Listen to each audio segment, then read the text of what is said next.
Neste exemplo de aplicação do princípio de conservação da massa total do sistema, nós vamos analisar, vamos estudar, né, o escoamento de um fluido no interior de um tubo.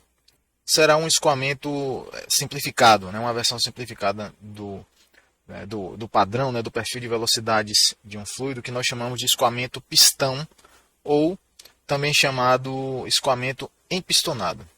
Que é o seguinte, pessoal. Imagine que nós temos um tubo, né, um tubo qualquer, e um fluido escoa no interior desse tubo. Tá?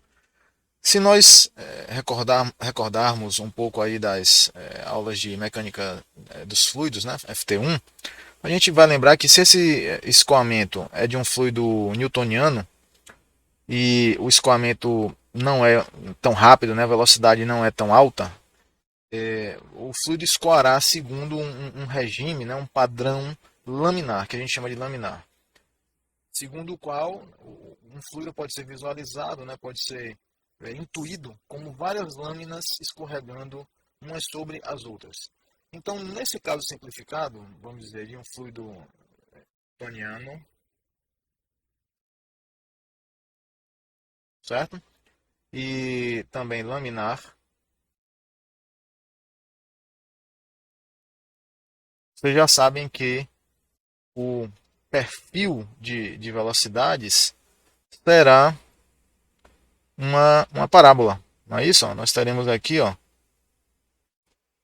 uma velocidade máxima no centro e essa velocidade vai decrescendo até zerar na parede. Tá? Isso desde que seja válido o princípio da aderência. Certo? O princípio do não deslizamento.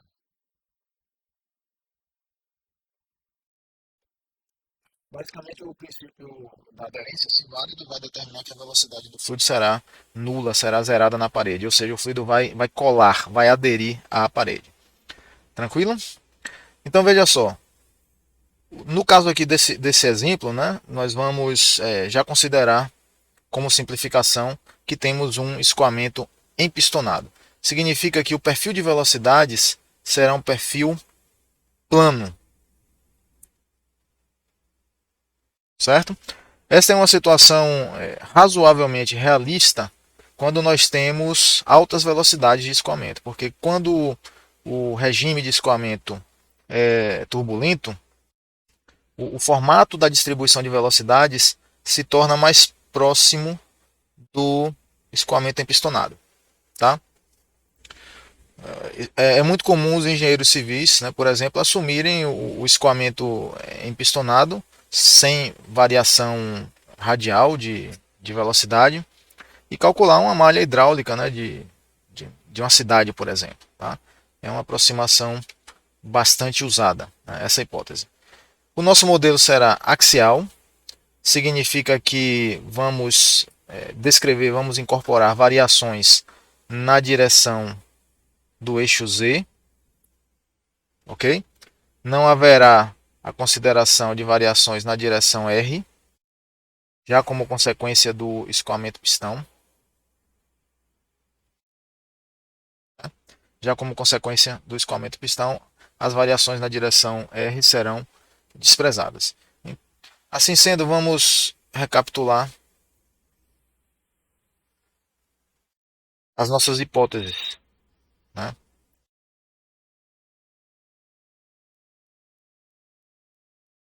As hipóteses consideradas aqui serão escoamento epistonado, ou pistão, se quiser chamar assim, escoamento epistonado,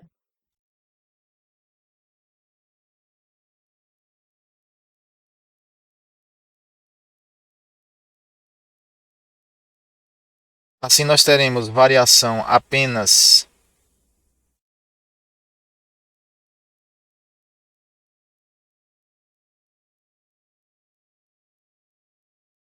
na direção axial.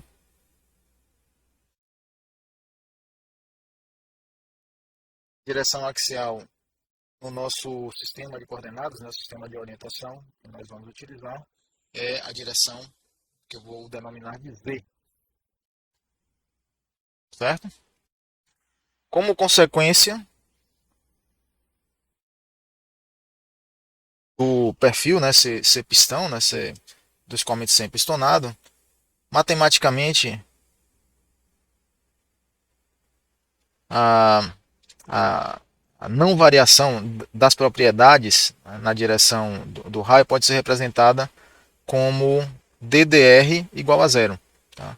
Aqui no caso é o raio, né? Nós temos aqui o raio. Então DDR de qualquer coisa, tá? Você pode colocar aqui entre parênteses qualquer propriedade física, temperatura, se fosse o caso. Não vamos abordar variações de temperatura aqui, mas densidade, velocidade, qualquer coisa que você colocar aqui dentro desse parêntese atende a essa condição de perfil empistonado, né, ou distribuição apenas axial, né, dessa propriedade. No caso aqui, a propriedade mais importante, né, que nós vamos desenvolver, né, e considerar no equacionamento será a velocidade, também a densidade, né, mas serão simplificações decorrentes da própria dedução do modelo.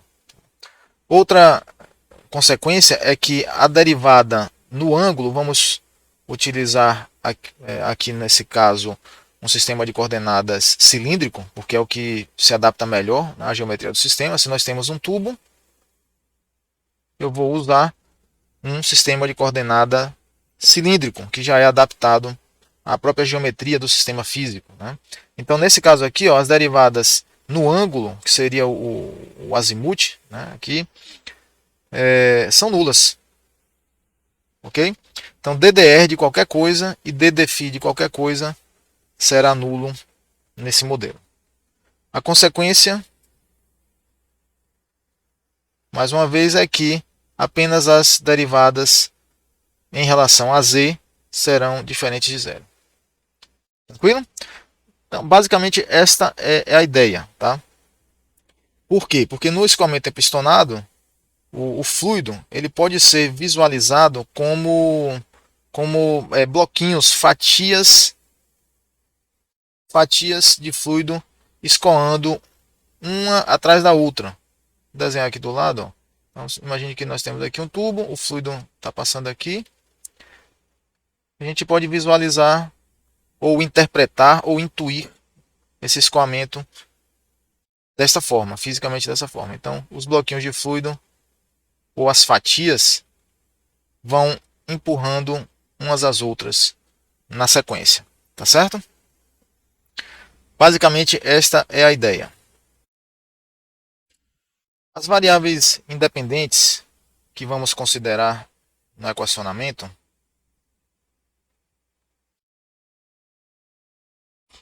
serão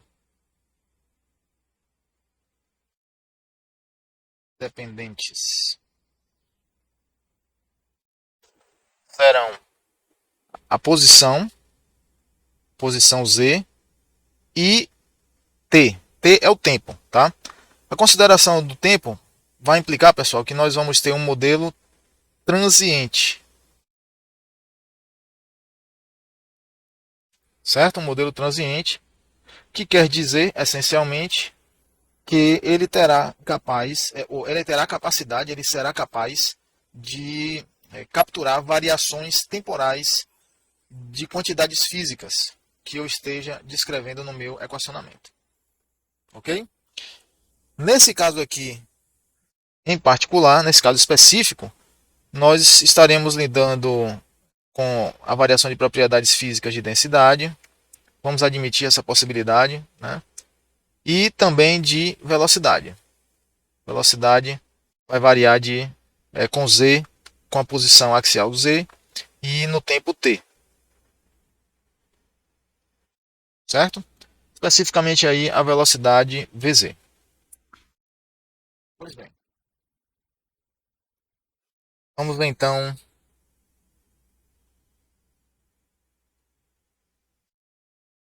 montar aqui o nosso. Quando nós dizemos que o modelo é microscópico, nós subentendemos, pessoal, que o modelo ele é capaz de descrever, quantificar variações de certas quantidades físicas de interesse, né, do nosso interesse, ao longo de alguma coordenada de posição. Então, se o modelo capturar variações de alguma quantidade física, concentração, pressão, temperatura, etc., ao longo de alguma coordenada de posição, nós podemos dizer que esse modelo é microscópico, né? No sentido micro de incrementos da coordenada espacial vão provocar uma variação de alguma quantidade física descrita pelo modelo. Tranquilo? E aí, quando nós desenvolvemos um modelo microscópico, ou seja, que captura variações ao longo de coordenadas espaciais, nós podemos utilizar alguns métodos, algumas formas, algumas técnicas matemáticas para isso. Provavelmente algumas vocês já viram, né? Uma delas envolve a utilização de um volume de controle finito, tá? Mas não é essa técnica que eu vou usar aqui, apenas para introduzir, né, um método novo para vocês. Nós vamos usar o método, né, de truncamento de uma série de Taylor, certo? Então, relembrando, uma série de Taylor, né, é uma série infinita, tá, que pode ser utilizada para aproximar funções matemáticas. É uma série de derivadas. E é esse método que eu vou utilizar aqui com vocês. Vamos fazer o nosso esquema, o esquema simplificado, que é o modelo reduzido, né? Lembrando que o modelo reduzido conterá apenas as informações relevantes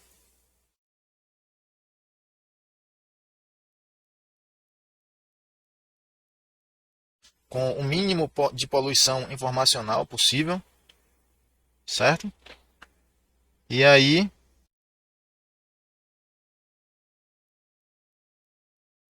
o nosso modelo reduzido será um tubo qualquer, o fluido escorrendo no interior desse tubo. Vamos colocar o nosso sistema de coordenadas aqui.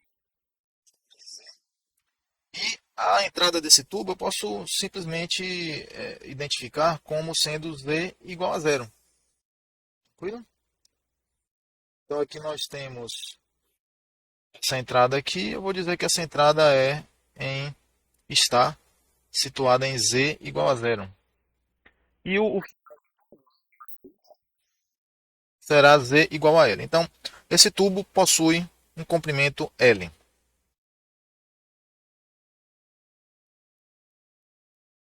E aí, vamos tomar aqui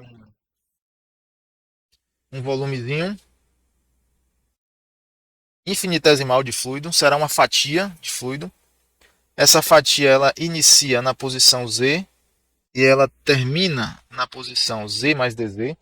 Então, repare que esta face aqui da fatia está na posição Z e esta face aqui está na posição, uma coordenada axial transladada. Aqui nós temos uma translação de DZ, simplesmente isso.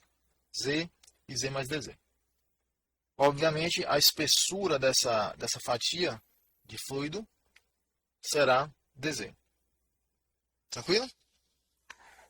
Pois bem, uma vez que nós temos o nosso volume de controle diferencial, nós aplicamos o princípio de conservação, ou seja, a base da modelagem, a base física da modelagem, nós aplicamos a este volume de controle, que no caso aqui será um volume de controle diferencial.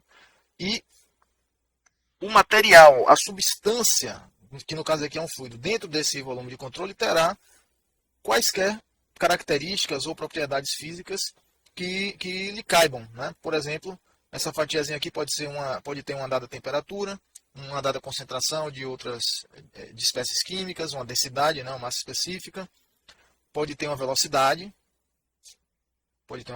Então esse bloquinho aqui, essa fatia, terá uma certa velocidade. Eu vou indicar assim, V. Tá? Poderá ter uma massa específica. V. Tá? Por aí vai. Vou apagar isso aqui.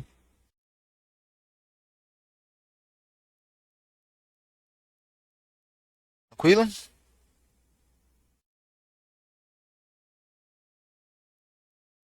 Muito bem. Então, vamos montar o equacionamento. Como sempre, nenhuma novidade até aqui. O princípio de conservação ele será sempre uma equação de balanço, uma equação de contabilidade, do tipo o que entra menos o que sai, mais o que é gerado é igual ao acúmulo, ao acumulado. E nos caberá como escrever, né, nós devemos escrever de forma adequada cada termo desse. O que entra, o termo de entrada, o termo de saída, o termo de geração e o termo de acumulação. Tranquilo? Que é o que nós vamos fazer agora. O nosso volume de controle é delimitado pela, né, fronteira, por essas fronteiras aqui. Tá? E é através dessas fronteiras que nós precisamos é, contabilizar os termos de entrada, saída, geração e acúmulo. De entrada, qual vai ser a entrada de fluido aqui na face Z? Qual vai ser a entrada de fluido na face Z? Vamos lembrar, pessoal, que como estamos aplicando o princípio de conservação da massa total, as unidades fundamentais, as unidades básicas de cada termo do modelo serão unidades de vazão. Por exemplo, quilograma por segundo, libra-massa, né, ou libra por hora ou por segundo. Tem que ser unidade de vazão. Assim sendo, a entrada de fluido, a vazão de entrada de fluido nessa face Z pode ser equacionada como VA vezes a massa específica ρ. Que V é esse? É a velocidade do fluido nessa face Z. E a área? Que área é essa? A área é a área da seção transversal. Vamos só lembrar que nesse esquema nós estamos representando um tubo e esse tubo terá um certo diâmetro. Ok? Um certo raio ou um certo diâmetro. Tá? E esse diâmetro ele vai determinar a seção transversal, ou seja, o corte, né, transversal do tubo que o fluido está atravessando. E esse corte transversal, né, essa seção transversal terá uma certa área. É essa área aqui que nós estamos representando por A. Tranquilo? Qual é o termo de saída?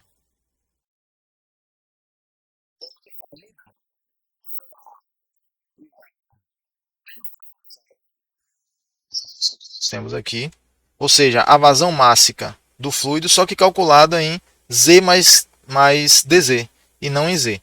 Esse valor aqui está calculado em Z, que é a entrada. E a saída será a vazão calculada em Z mais DZ. Como determinar esse valor? Bom, aí é que vem o método que nós vamos utilizar na dedução desse modelo diferencial, né, o modelo microscópico. Nós vamos usar uma série de Taylor truncada. E série de Taylor, pessoal, só lembrando aqui, é um somatório infinito de termos que permite determinar, por aproximação numérica, o valor de uma função em um ponto transladado desde que você conheça o ponto de origem. Ok? Então, uma função f de x, sendo x um ponto qualquer, ela pode ser representada como sendo o valor da função num ponto, num centro, né, ou num ponto de referência, que nesse caso aqui eu estou chamando de x0, mais a primeira derivada, escrever usando a notação de Leibniz, df de x calculada no ponto x0, vezes a translação, que é x menos x0. Aqui teria o fatorial de 1, que geralmente a gente nem coloca, mas está aí. Mais, continuar aqui embaixo, mais d2f dx2 calculado em x0 vezes x menos x0 ao quadrado sobre 2 fatorial e por aí vai. Aqui continuaria derivada d3f dx3 calculado em x0 mais x menos x0 elevado ao cubo sobre 3 fatorial. Ok? Uma outra maneira de escrever a série de Taylor é utilizando a notação explicitando a própria translação, tá? Explicitando a própria translação, que é, no caso aqui, x menos o x0. Ok? Então eu posso reescrever essa série de Taylor, tá? Usando a seguinte notação: f de x0, que é a origem, mais um delta, que é a translação, será igual a f no ponto no centro, né, da expansão em série, no ponto de origem, mais df dx vezes delta x sobre 1 fatorial, mais, continuando aqui embaixo, d2f dx2, assim, aqui é avaliado em x0, tá? Avaliado em x0, vezes delta x ao quadrado sobre 2 fatorial, mais, e aqui continua. Tranquilo?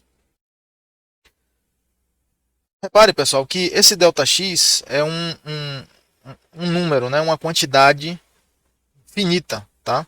É uma diferença, é uma quantidade finita. Pode ser provado, eu não vou entrar na demonstração em si, tá? Mas pode ser demonstrado, pode ser provado que se nós fizermos ΔX tender a zero, a série de Taylor pode ser truncada no termo de primeira ordem, com o erro tendendo a zero. Então, se o ΔX tendendo a zero, o somatório dos termos que são perdidos aqui, ó, quando nós truncamos a série e somamos apenas os primeiros termos, o erro residual, né, desses termos residuais remanescentes tende a zero. Tá? Ou seja, o valor desses termos tende a zero. Ok? Então, isso significa que quando ΔX tende a zero, nós podemos escrever que f de x0 mais dx será igual a f de x0 mais df dx calculado em x0 vezes o próprio dx. Tranquilo? E aqui acontece algo interessante, né? Porque vocês vão poder facilmente, né, perceber que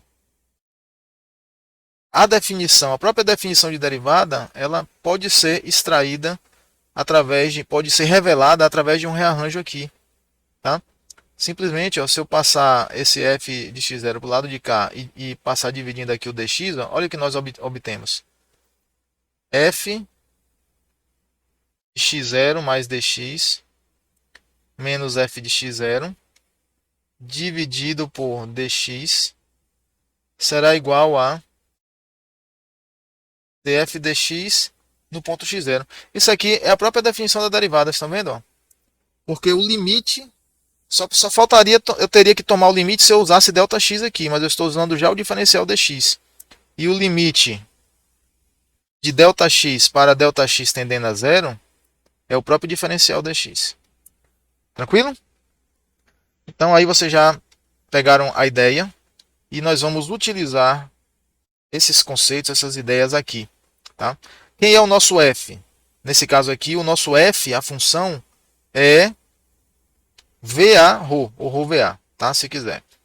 E a nossa coordenada espacial, no nosso caso, será z. Certo?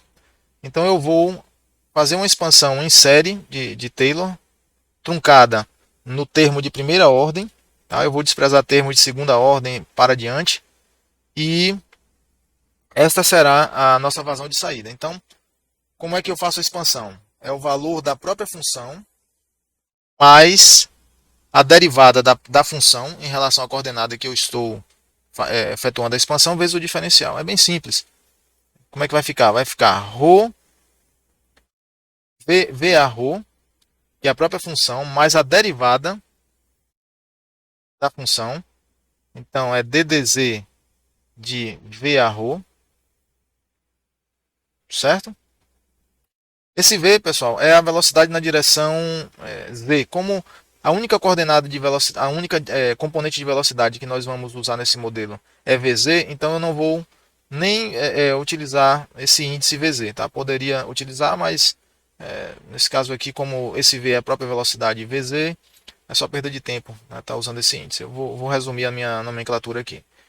Então é dv/ρ dz vezes o diferencial dz. Tranquilo? Esse é o nosso termo de saída. E qual será o termo de acúmulo? O termo de acúmulo sempre será a derivada temporal de alguma coisa. Tá? Esse alguma coisa é o conteúdo no meu sistema ou no meu volume de controle, seja macroscópico ou microscópico. Ok? E qual é o conteúdo de massa no sistema? Eu posso escrever assim, ó, A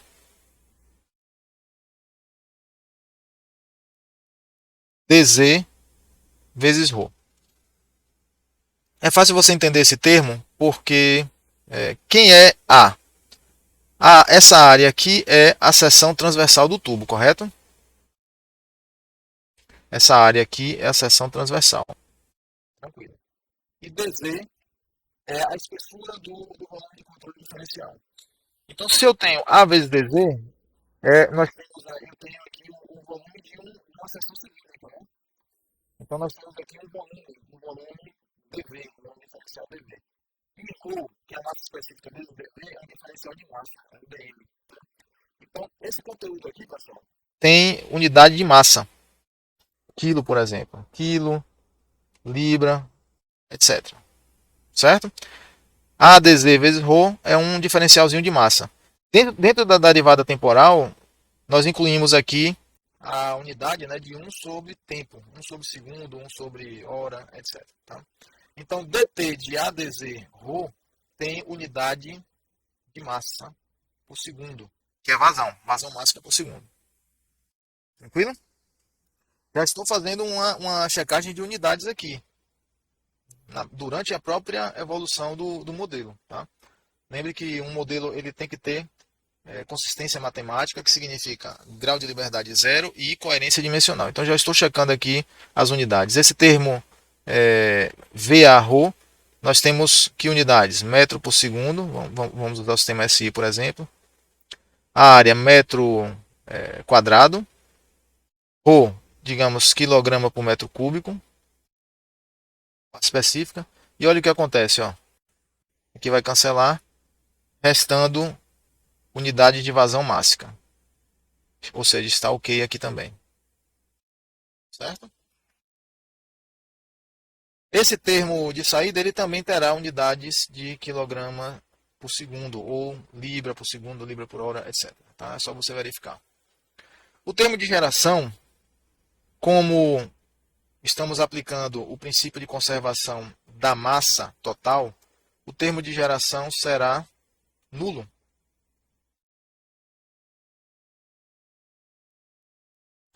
Na ausência de fenômenos relativísticos, fenômenos de aparecimento ou desaparecimento de massa total, né, fenômenos nucleares, por exemplo, a geração será nula. Então, pessoal, agora simplesmente nós vamos juntar aqui as partes desse modelo e, e construir o equacionamento, tá? Construir a equação. Então, nós temos agora o modelo. Vou botar aqui.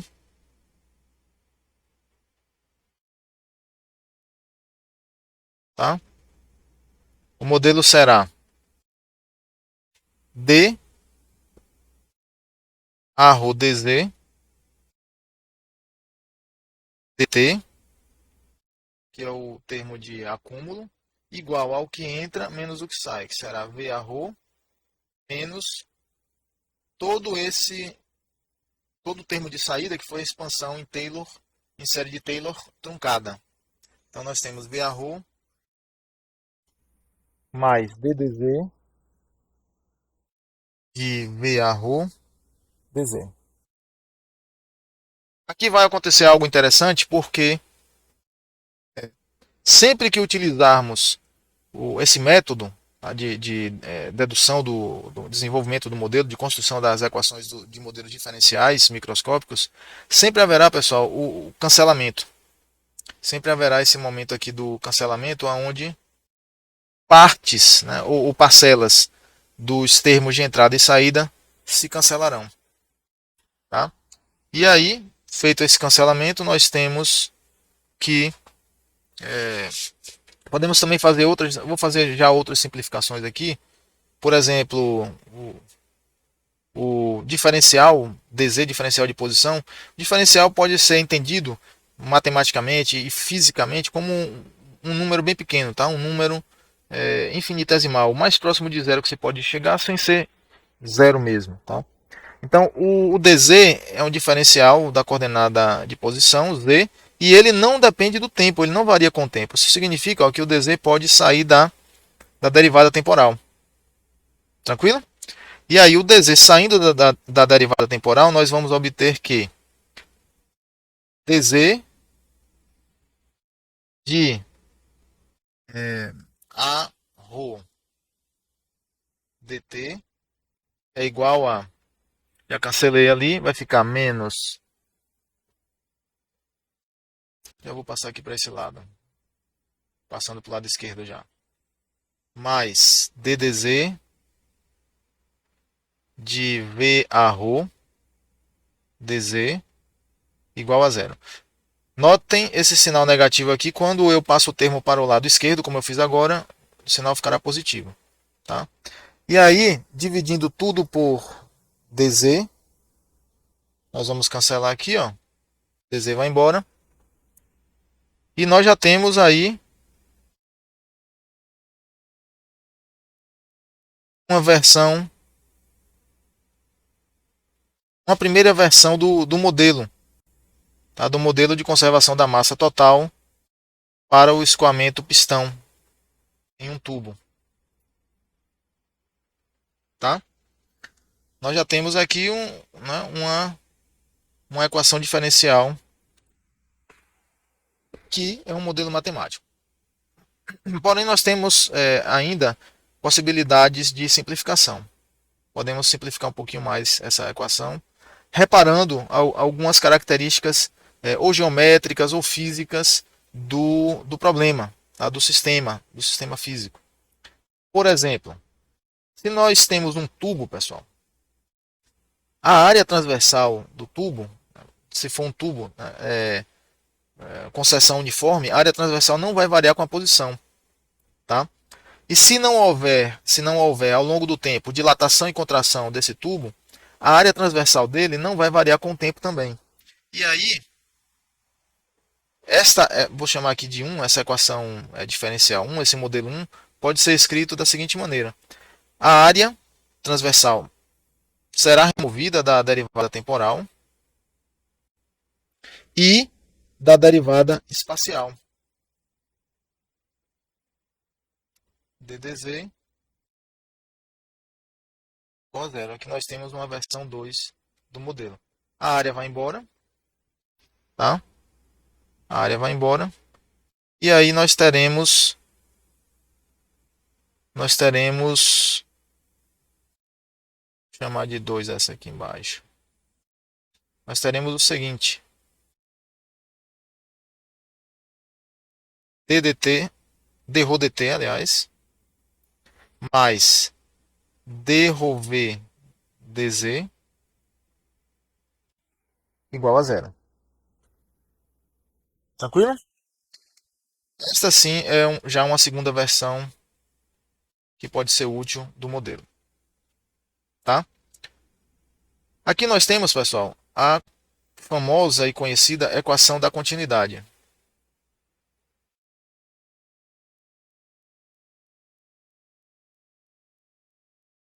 Da continuidade da massa ou da matéria. E nós deduzimos essa equação agora, ela surgiu naturalmente a partir do princípio da aplicação do princípio de conservação da massa total em um escoamento empistonado. Veja aqui.